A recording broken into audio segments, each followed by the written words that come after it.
আমি একটা ভাষণ দেই। আমরা এখানে আছি বেড়াতে। এই ক্যামেরা এদিক ফোকাস করো।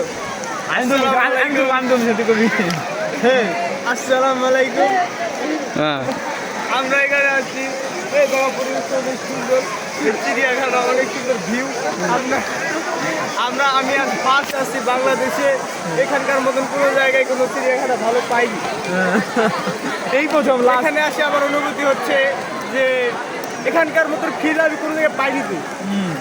এখানে সবাই আসে, আমরা এই আপনার আপনার অনুভূতি কেমন? আমার অনুভূতি হচ্ছে করা আমরা এখন চিড়িয়াখানায় প্রথম বোঝাবো ঢাকা নিউজ চুনলিং টুং টেডাং টুং টুং টেডাও